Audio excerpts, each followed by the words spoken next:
Ya,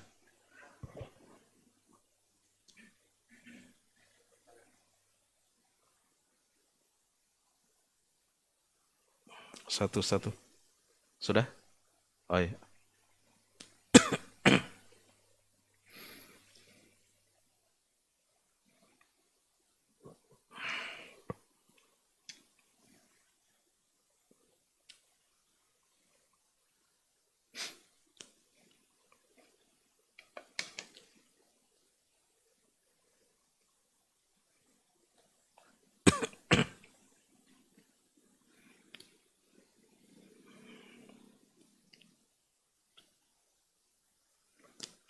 Assalamualaikum warahmatullahi wabarakatuh. Innal hamdalillah nahmaduhu wa nasta'inuhu wa nastaghfiruh wa na'udzu billahi min syururi anfusina wa min sayyiati a'malina. May yahdihillahu fala mudhillalah wa may yudlil fala hadiyalah. Wa asyhadu an la ilaha illallah wahdahu la syarikalah wa asyhadu anna Muhammadan 'abduhu wa rasuluh. Ya ayyuhalladzina amanu taqullaha haqqa tuqatih wa la tamutunna illa wa antum muslimun. Amma ba'd, fa inna asdaqal hadithi kitabullah wa khairal hadi hadi Muhammadin sallallahu alaihi wasallam wa syarrul umuri muhdatsatuha wa kullu muhdatsatin bid'ah wa kullu bid'atin dhalalah. Hadirin sekalian yang kami muliakan, alhamdulillah di malam hari yang berbahagia ini kembali kita duduk di majelis yang dicintai oleh Allah Subhanahu wa taala, insyaallah, di mana di dalamnya kita saling mengingatkan tentang Allah Subhanahu wa taala dan juga mengingatkan tentang negeri akhirat. Hadirin sekalian yang kami muliakan, di dalam kehidupan dunia ini kita senantiasa diperhadapkan dengan ujian. Karena memang dunia ini disebut oleh para ulama kita dengan darul bala, negeri ujian. Adapun akhirat, maka dia adalah darul jaza. Dia adalah negeri pembalasan. Di dunia kita akan diberikan berbagai macam ujian oleh Allah Subhanahu wa taala. Ujian yang menyenangkan dan ujian yang menyengsarakan kita dan menyusahkan. Dalam menghadapi ujian berupa kesenangan dan nikmat yang Allah berikan kepada kita, maka tidak ada jalannya kecuali kita mensyukuri apa yang Allah Subhanahu wa taala berikan kepada kita. Sedangkan ujian yang menyusahkan dan memberatkan kita berupa musibah, berupa penyakit, berupa kemiskinan atau hal-hal yang lainnya, maka tidak ada jalan bagi kita kecuali bersabar dalam menghadapinya.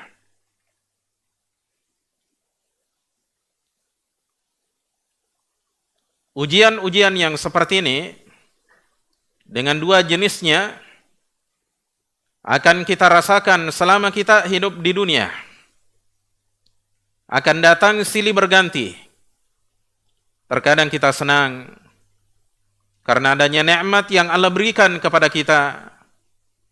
Terkadang pula kita susah karena adanya musibah-musibah, adanya penyakit, adanya kemiskinan, adanya kesusahan-kesusahan hidup yang lainnya.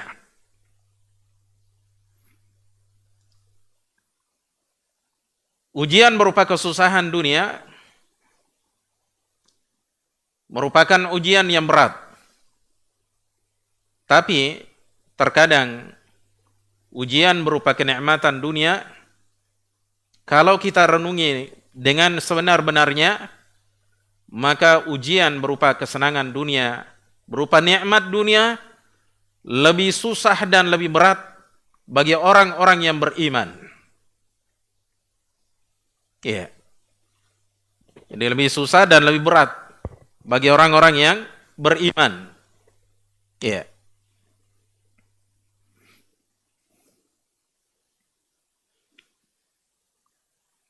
Oleh karena itu,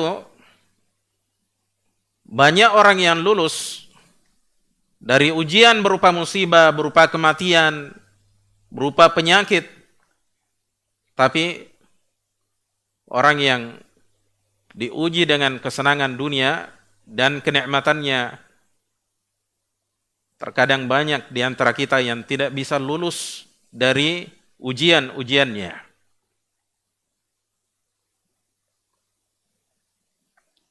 Di dalam sebuah ayat, di dalam surah At-Taghabun, Allah Subhanahu wa taala mengingatkan kita, "Innama amwalukum wa auladukum fitnah." Hanyalah harta benda kalian dan anak-anak kalian adalah ujian. Wallahu indahu ajrun azim. Dan di sisi Allah Subhanahu wa taala ada pahala yang besar. Di dalam ayat ini Allah Subhanahu wa taala menerangkan kepada kita jemaah sekalian bahwasanya segala kesenangan yang Allah berikan kepada kita berupa harta benda, berupa anak, berupa istri, berupa harta benda yang lainnya jemaah sekalian, atau kesenangan dunia yang lainnya, ini merupakan fitnah, merupakan ujian yang datang dari Allah Subhanahu wa taala. Lalu apa solusinya agar kita selamat dari ujian berupa kesenangan dunia ini? Solusinya terdapat dalam ayat itu sendiri, wallahu indahu ajrun azim. Dan di sisi Allah Subhanahu wa taala terdapat pahala yang agung, pahala yang besar. Maka di sini ada isyarat dari Allah Subhanahu wa taala bahwa jalan yang terbaik sebagai bentuk kesyukuran kita terhadap nikmat tersebut adalah kita gunakan semua nikmat itu dalam meraih pahala di sisi Allah Subhanahu wa taala dengan sebanyak-banyaknya. Kita gunakan harta benda kita untuk mencari wajah Allah Subhanahu wa taala. Mencari pahala dan keutamaan dari Allah Subhanahu wa taala. Kita gunakan anak-anak kita, keluarga kita, istri kita, segala apa yang kita miliki jamaah sekalian, berupa nikmat yang Allah titipkan kepada kita, kita gunakan untuk meraih pahala di sisi Allah Subhanahu wa taala. Ini solusi yang terbaik. Apa saja yang Allah berikan kepada kita? Rumah. Gunakan untuk meraih pahala di sisi Allah Subhanahu wa taala. Gunakan untuk melakukan ketaatan dan amalan saleh. Mobil yang kita dapatkan dari Allah Subhanahu wa taala, gunakan dalam kebaikan. Gunakan untuk pergi salat, gunakan untuk pergi mengikuti majelis-majelis ilmu. HP yang Allah berikan kepada kita ataukah alat-alat yang lainnya, kita gunakan dalam rangka melakukan ketaatan kepada Allah Subhanahu wa taala. Ini hamba yang pandai bersyukur kepada Allah Subhanahu wa taala. Dia gunakan semua nikmat yang Allah berikan kepadanya, yang Allah titipkan kepadanya, untuk meraih pahala dan keutamaan sebanyak-banyaknya di sisi Allah Subhanahu wa taala.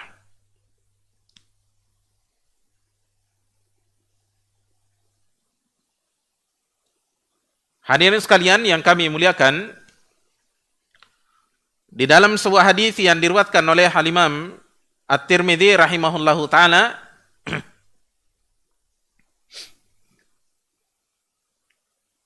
dan hadis ini disahihkan oleh Syekh Al-Albani rahimahullahu taala. Kata Rasulullah sallallahu alaihi wasallam di dalam hadis itu, innamad dunya li arba'ati nafarin.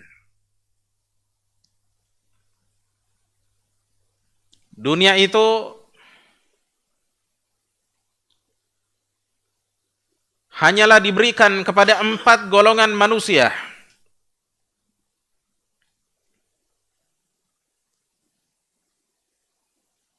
Yang pertama kata Nabi sallallahu alaihi wasallam, abdin rasakahullahu malan wa ilman. Seorang hamba yang Allah berikan rezeki kepadanya berupa harta benda dan ilmu agama.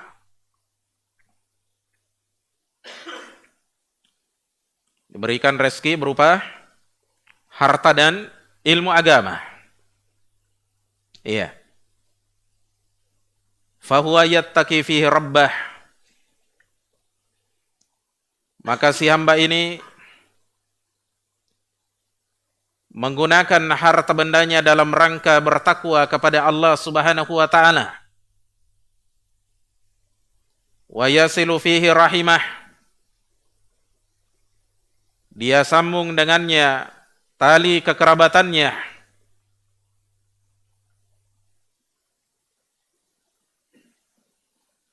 Wa ya'rifu fihi lillahi haqqan, dan dia mengetahui bahwasanya pada harta bendanya ada haknya Allah Subhanahu wa taala. Ya. Fahuwa sadiq fahuwa biniyati. Maka orang ini ya, fahuwa bi afdalil manasil, maka orang ini akan berada pada tingkatan yang paling afdal. Iya. Maka orang ini, hamba ini berada pada tingkatan yang paling afdal. Iya. Ini golongan yang pertama. Golongan hamba yang diberikan nikmat oleh Allah Subhanahu wa taala berupa nikmat dunia. Kemudian nikmat ini dia gunakan bertakwa kepada Allah Subhanahu wa taala.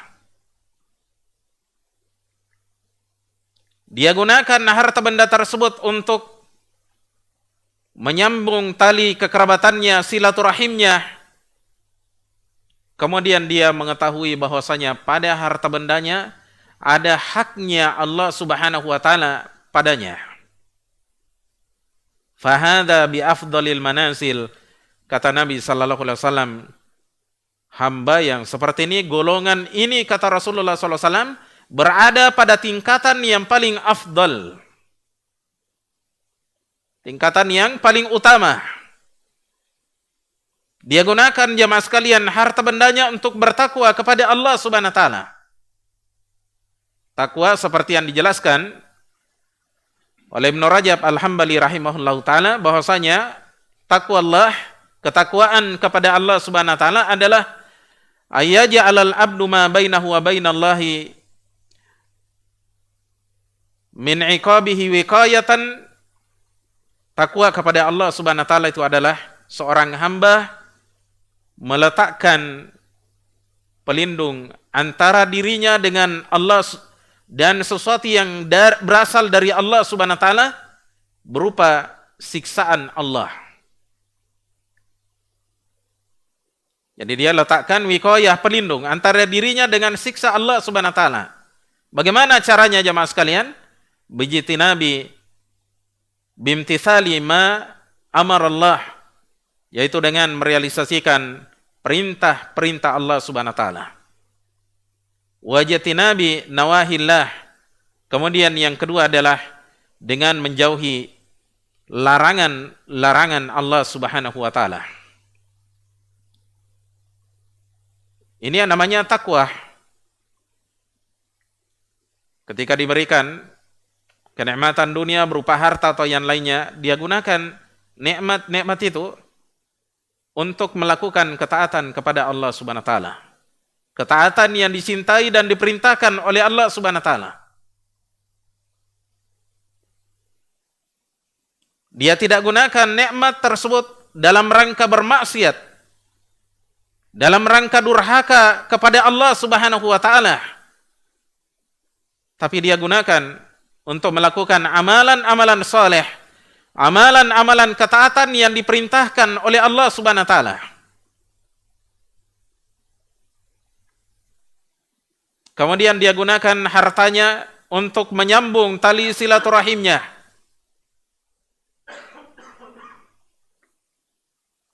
Di seorang semakin dia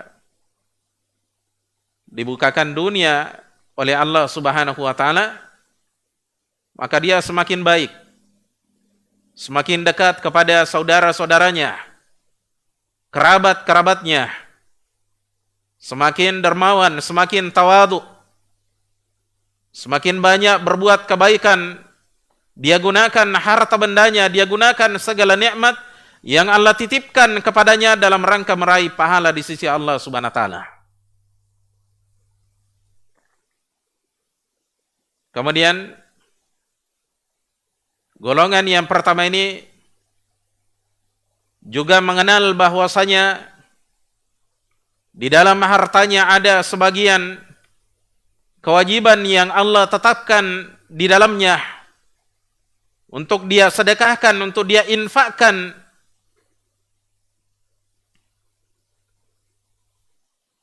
Jadi harta yang Allah berikan kepada kita itu tidak sepenuhnya milik kita. Bukan milik kita secara mutlak. Kita diberikan oleh Allah Subhanahu wa taala bukan berarti kita kuasai sepenuhnya. Lalu kita kikir di dalamnya, tidak pernah kita infakkan dan sedekahkan sebagiannya. Tapi ada hal yang dituntut oleh Allah Subhanahu wa taala dari diri kita terkait dengan harta benda kita, jemaah sekalian, berupa harta, berupa zakat fitrih dan zakat mal, zakat harta yang harus kita keluarkan pada saatnya. Demikian pula jemaah sekalian ada yang kita kenal ya apanya dengan sedekah. Ini haknya Allah Subhanahu wa taala. Oleh karena itu Allah Subhanahu wa taala di awal suratul Baqarah ketika menjelaskan sifatnya orang-orang yang bertakwa kepada Allah Subhanahu wa taala, wa mimma razaqnahum yunfikun. Di antara apa yang kami rezekikan kepada mereka, ya, mereka infakkan sebagiannya. Dijelaskan oleh Syekh Muhammad Nasiruddin Al-Albani rahimahullahu taala bahwasanya ayat ini menunjukkan bahwasanya seorang mukmin selain dia mengeluarkan zakat, ada kewajiban bagi dirinya untuk mengeluarkan infak dan sedekah. Lalu berapa batasannya jamaah sekalian? Beliau jelaskan bahwa tidak ada batasannya dalam hal itu. Yang jelas dia berusaha untuk selalu berinfak, memperbanyak infaknya di jalan Allah Subhanahu wa taala. Ya. Dia perbanyak infaknya di jalan Allah Subhanahu wa taala. Dan termasuk infak yang harus selalu kita sadari, apa yang kita berikan kepada anak dan istri kita berupa nafkah. Itu infak. Ya. Kemudian perlu kita ingat bahwasanya Allah Subhanahu wa taala di setiap harinya, terkhusus di pagi hari, ada dua orang malaikat yang diutus oleh Allah Subhanahu wa taala mendoakan orang-orang yang suka berinfak, didoakan dengan doa kebaikan. Sebaliknya, malaikat yang kedua mendoakan keburukan dan kehancuran bagi orang-orang yang kikir. Kikir dalam berinfak dan bersedekah. Ini disebutkan dalam hadis yang diriwayatkan oleh Al-Bukhari dan Muslim. Kata Rasulullah sallallahu alaihi wasallam di dalam hadis itu, Ma min yaumin yusbihu fihi al-ibad illa yanzilu fihi malakani. Tidak ada satu hari pun seorang hamba berada di dalamnya pada waktu pagi kecuali akan turun ya padanya dua orang malaikat. Faqala ahaduhuma, berkatalah salah seorang di antara dua malaikat itu, yakni dalam doanya, Allahumma a'ti munfikan khalafan. Ya Allah, berikanlah ganti kepada orang yang berinfak. Wa qala al-akhar, kemudian berkatalah malaikat yang kedua, Allahumma a'ti mumsikan talafan. Ya Allah, berikanlah kehancuran bagi orang yang menahan harta bendanya, yakni dari berinfak dan bersedekah. Karena itu, hendaknya setiap orang di antara kita berusaha dan membiasakan dirinya berinfak sedikit atau banyak. Kita infak ya berinfak di jalan Allah Subhanahu wa taala. Kalau perlu kita berinfak setiap hari. Ya. Siapa di antara kita yang ingin didoakan oleh malaikat? Terkhusus di pagi hari yang merupakan waktu yang paling diberkahi oleh Allah Subhanahu wa taala, berinfak di awal hari kita. Ya. Karena Nabi SAW pernah juga mendoakan ya, dalam hadis yang lain disebutkan, Nabi SAW pernah mendoakan waktu paginya umat ini. Allahumma barik li ummati fi bukuriha. Ya Allah, berikanlah keberkahan bagi umatku pada waktu paginya. Situ waktu yang terbaik.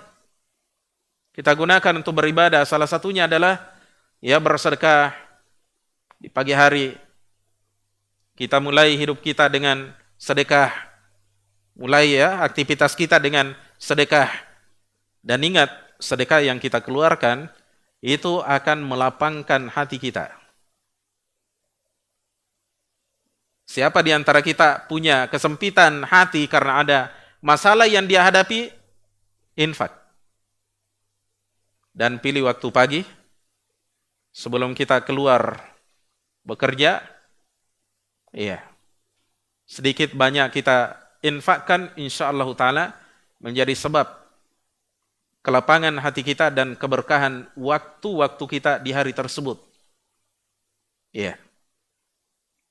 Kita beli misalnya satu bungkus nasi kuning, bawa pergi bekerja, bagikan kepada orang-orang yang kira-kira butuh ya, apakah fakir miskin atau mungkin ada teman sekantor kita berikan ya, supaya mereka senang juga terhadap kita. Kita tampakkan akhlak yang baik, karena ini bagian dari akhlak karimah.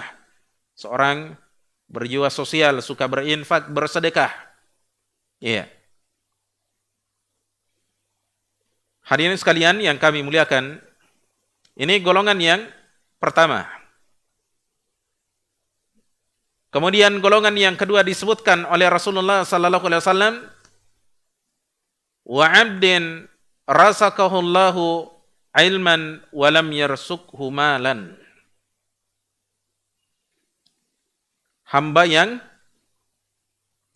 Seorang hamba yang Allah berikan rezeki kepadanya berupa ilmu agama. Ya, berupa ilmu agama. Namun Allah Subhanahu wa taala tidak memberinya rezeki berupa harta benda. Fahuwa shadiqun niyat, tapi orang ini benar niatnya. Bagus niatnya, selalu bagus dia niatnya. Yaqul, dia katakan di dalam hatinya, lau anna li malan mithla ya mali fulan la amiltu mithla amali fulan. Andaikan saya katanya punya harta benda seperti harta bendanya si fulan, maka saya pasti akan mengamalkan seperti amalannya si fulan tadi, yakni golongan yang pertama. Ya. Cuma sayang katanya saya ini miskin. Ya. Andaikan katanya saya diberikan oleh Allah Subhanahu wa taala harta benda, saya akan gunakan dalam rangka bertakwa kepada Allah Subhanahu wa taala. Saya gunakan di dalam melakukan ketaatan dan amalan soleh. Saya akan gunakan harta benda saya dalam menyambung tali kekerabatan saya. Saya akan berinfak kepada sanak keluarga saya supaya mereka dekat kepada agama Allah, kepada Islam. Tapi sayang saya miskin. Fahuwa biniyatih, kata Nabi sallallahu alaihi wasallam, maka orang ini berdasarkan niatnya.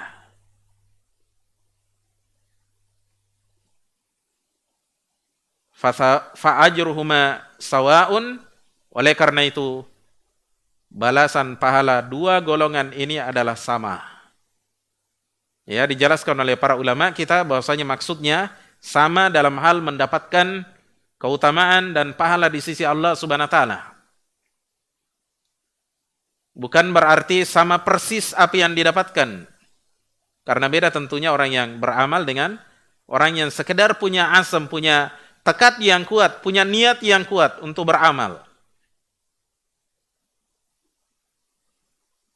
Jadi dia bercita-cita, punya harapan yang kuat. Andaikan katanya saya diberikan harta oleh Allah Subhanahu wa taala seperti yang didapatkan oleh si fulan golongan yang pertama tadi, maka saya akan melakukan apa yang dilakukan oleh si fulan.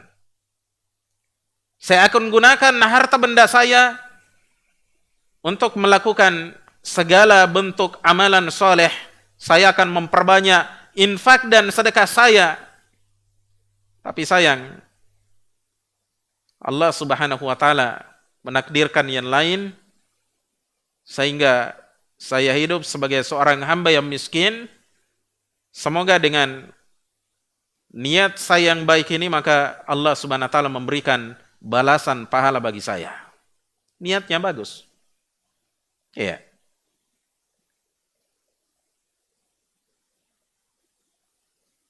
Kemudian golongan yang ketiga disebutkan oleh Rasulullah sallallahu alaihi wasallam. Kata Rasulullah sallallahu alaihi wasallam ketika menyebutkan golongan manusia yang ketiga, wa 'abdin razaqahullahu malan wa lam yarsukhu ilman. Seorang hamba yang Allah berikan kepadanya harta benda, namun dia tidak diberikan rezeki berupa ilmu agama. Jadi Allah berikan kepadanya rezeki berupa harta benda.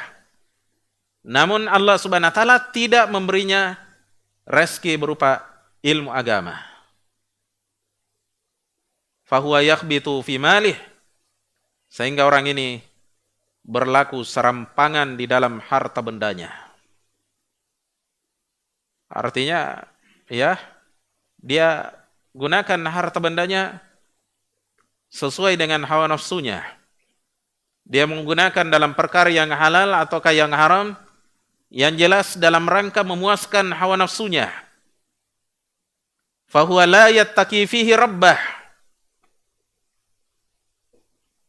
sehingga hamba ini tidak dia gunakan harta bendanya untuk bertakwa kepada Allah Subhanahu wa taala. Wala yasilu fihi rahimah, tidak pula dia sambung tali silaturahimnya dengan harta benda tersebut.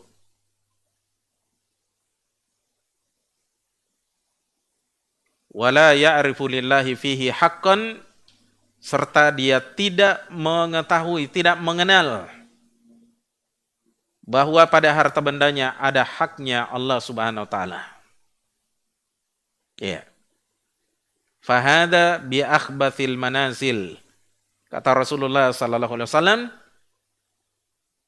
hamba yang seperti ini berada pada seburuk-buruk tingkatan. Ini manusia yang paling buruk. Diberikan nikmat oleh Allah Subhanahu wa taala berupa harta benda, tapi dia tidak gunakan harta benda tersebut, jamaah sekalian, dalam rangka merealisasikan takwa Allah. Dia tidak gunakan dalam melakukan amalan-amalan saleh, bahkan dia gunakan dalam bermaksiat. Dia gunakan berpoya-poya, Terkadang dia gunakan dalam hal yang halal, tapi sifatnya berpoya-poya. Iya. Seperti yang kita lihat sebagian orang, dia gunakan harta bendanya pergi ke luar negeri misalnya menyaksikan pertandingan sepak bola, World Cup. Pernah dengar ya? Ada orang Indonesia, mungkin tetangga kita di Makassar, di mana ya? Ya, Piala Dunia. Ya, saya teringat waktu itu ada ya tetangga dulu, Masya Allah ya, orang kaya tapi dia gunakan harta bendanya untuk hal-hal yang seperti itu. Mengikuti pertandingan-pertandingan sepak bola ya, baik yang nasional bahkan internasional dia ikuti, Piala Dunia dia ikuti. Dia sosial dalam urusan-urusan yang seperti ini. Tapi tidak sosial dalam urusan-urusan yang mendatangkan pahala di sisi Allah Subhanahu wa taala. Ada juga sebagian orang di antara kita ya menggunakan harta bendanya dalam bermaksiat. Dia gunakan untuk membeli minuman-minuman keras. Membeli narkoba misalnya. Dia gunakan harta bendanya untuk bermain perempuan. Dia gunakan harta bendanya untuk melakukan kesyirikan-kesyirikan, untuk melakukan kekafiran-kekafiran. Dia gunakan harta bendanya untuk melakukan bid'ah-bid'ah, melakukan berbagai macam peringatan-peringatan ya, yang tidak diajarkan di dalam agama kita, memperingati hari ini, hari itu. Seakan-akan hari rayanya terlalu banyak ya, lebih dari 2, padahal di dalam agama kita, hari raya kita cuma ada 2 yang perlu kita besarkan, perlu kita agungkan di dalamnya Allah Subhanahu wa taala, yaitu hari raya Idul Fitri dan Idul Adha. Adapun mengadakan ya acara-acara peringatan ya hari lahirnya fulan, atau lakukan maulid, melakukan Isra Mi'raj yang tidak ada tuntunannya di dalam syariat kita, amalan yang seperti ini akan sia-sia jamaah sekalian, dan harta yang kita hamburkan di dalamnya jamaah sekalian bukan justru mendatangkan pahala di sisi Allah Subhanahu wa taala, justru menghasilkan ya dosa di sisi Allah. Ini kadang seseorang terjatuh dalam pelanggaran-pelanggaran yang seperti ini karena tidak adanya ilmu yang dia miliki. Kita perhatikan orang yang ketiga ini dikatakan oleh Nabi sallallahu alaihi wasallam, wa 'abdin rasakahullahu malan wa lam yarsukhu ilman. Seorang hamba yang Allah berikan rezeki kepadanya berupa harta benda, tapi tidak diberikan rezeki berupa ilmu agama. Sini kita harus menyadari ya, begitu pentingnya ilmu agama itu. Ya, lebih mahal daripada harta nikmat berupa harta. Jadi nikmat ilmu yang Allah berikan kepada kita harus kita hargai dan syukuri dengan sebaik-baiknya. Jangan nanti kita bersyukur kalau dapat harta, alhamdulillah. Banyak-banyak dia memuji Allah Subhanahu wa taala kalau dapat harta. Nikmat harta. Tapi kalau dia dapat ilmu agama, tidak pernah dia katakan alhamdulillah. Ya, padahal ilmu agama ini adalah penentu bagi ya kebahagiaan dan kesengsaraan seorang hamba dalam kehidupan selanjutnya, bahkan dalam kehidupan dunia ini juga. Dengan adanya ilmu agama yang menjadi pelita dan pedoman bagi kita jamaah sekalian, ya, kita akan mendapatkan keselamatan dan kebahagiaan. Kita selamat dari hal-hal yang diharamkan oleh Allah Subhanahu wa taala. Kita selamat dari segala macam bentuk kebatilan, baik itu berupa kesyirikan ya, kekafiran atau bid'ah. Kita akan selamat dari segala macam maksiat, hawa nafsu syahwat. Kita akan selamat dari segala macam syubhat, dengan ilmu agama. Makanya Nabi SAW dalam hadis yang diriwayatkan oleh Al-Hakim dalam kitabnya Al-Mustadrak ala Sahihain, Rasulullah sallallahu alaihi wasallam bersabda, "Taraktu fikum amraini." Aku tinggalkan di tengah kalian dua perkara. Lan tadillu ma in tamassaktum bihima. Kalian tidak akan tersesat. Kalian tidak akan salah jalan selama kalian berpegang teguh dengan keduanya. Kitaballahi wa sunnati.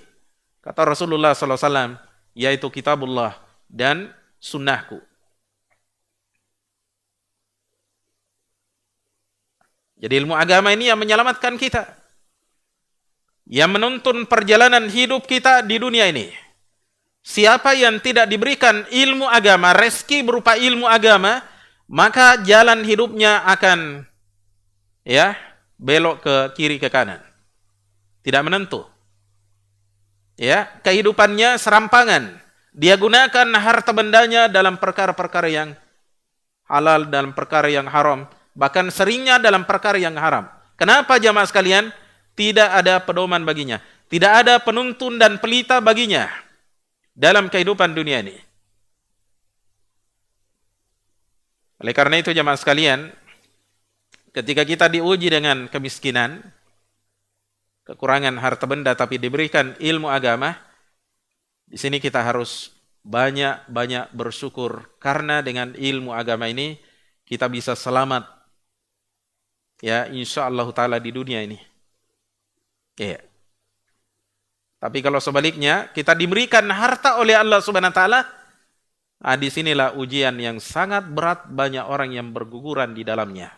Karena dia tidak mengerti mau diapakan harta benda dan nikmat yang lainnya yang Allah berikan kepadanya.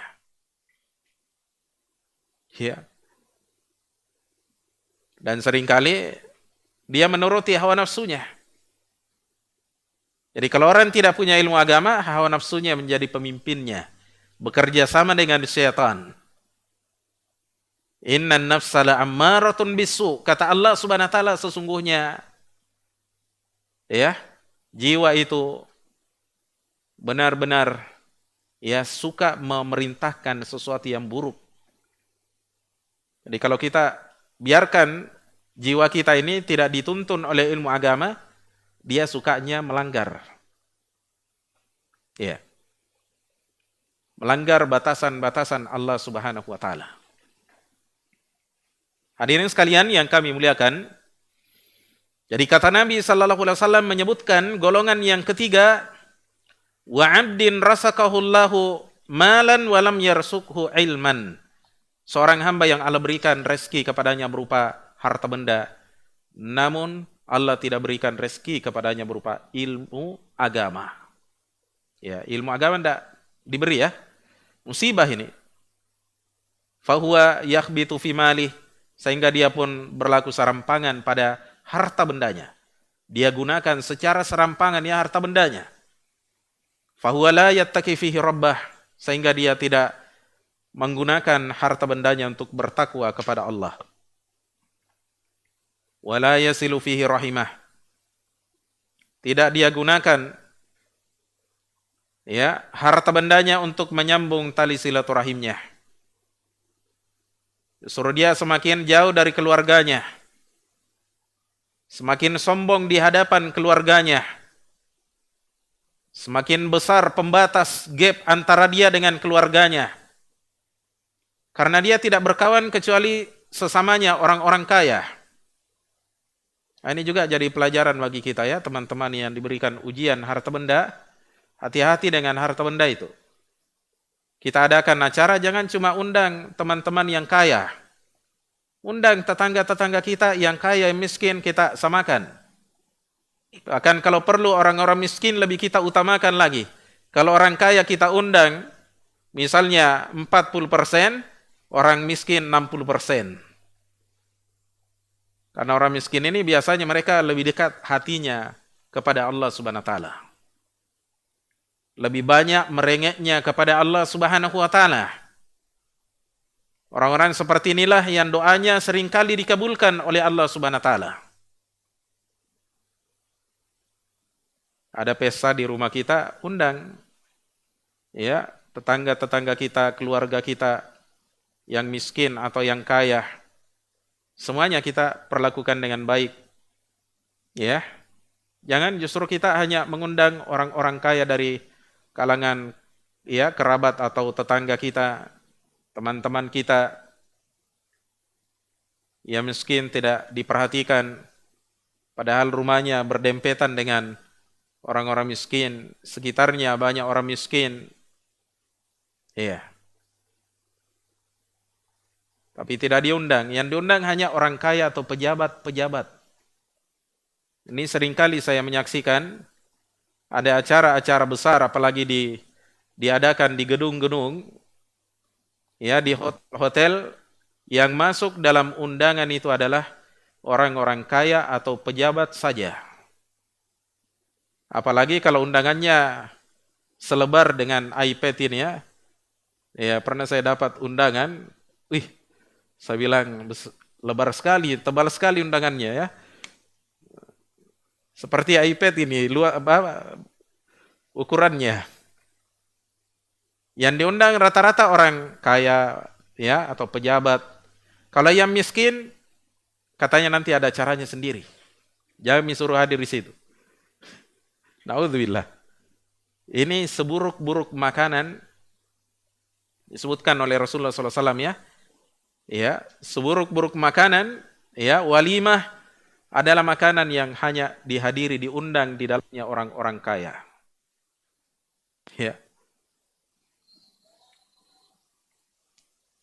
Kemudian golongan yang ketiga ini juga tidak mengenal haknya Allah Subhanahu wa taala di dalamnya. Semakin kaya semakin kikir. Dulu ketika dia miskin, Masya Allah, rajin dia bersedekah. Pokoknya setiap Jumat dia sedekah. Ketika kaya lupa masjid, lupa sedekah. Ya.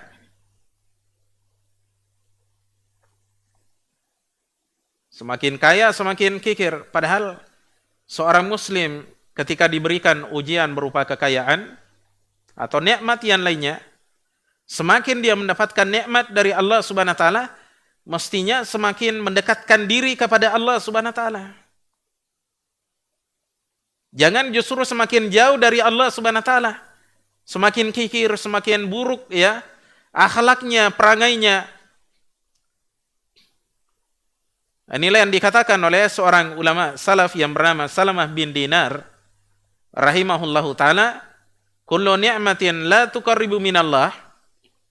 Ini dalam riwayat Abu Nuaim ya, dalam kitabnya Hilyatul Auliya, kullu ni'matin la tuqarribu minallah. Setiap nikmat yang tidak mendekatkan kita kepada Allah Subhanahu wa taala, fahiya baliyah, maka dia adalah bala. Dia adalah musibah. Jadi jangan dikira bahwasanya ujian berupa nikmat dan harta yang Allah berikan kepada kita adalah sesuatu yang ringan ujiannya, berat. Karena hati manusia ini ya terkadang ditunggangi oleh penyakit kikir. Karena tabiat manusia memang kikir. Kecuali orang-orang yang dirahmati oleh Allah Subhanahu wa taala, yakni orang-orang yang diberikan hidayah dan kekuatan untuk ya menjauhi sifat yang tercela tersebut. Kita dari lahir memang ada sifat kikirnya.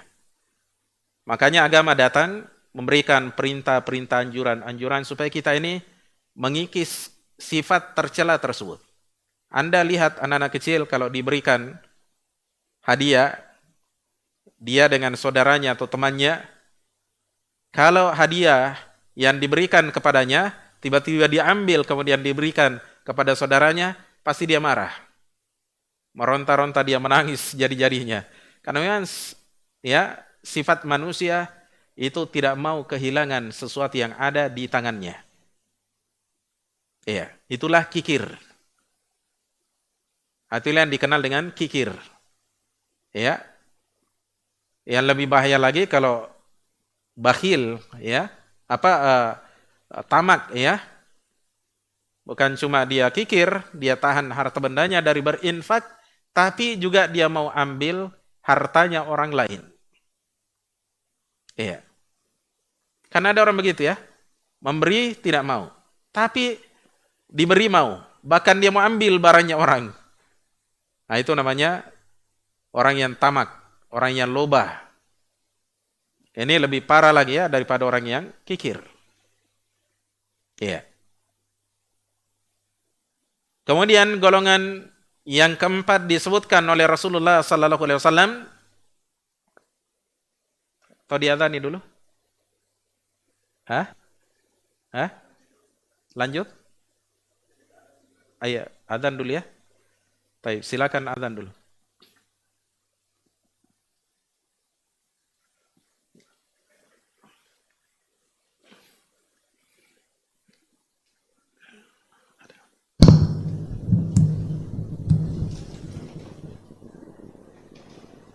الله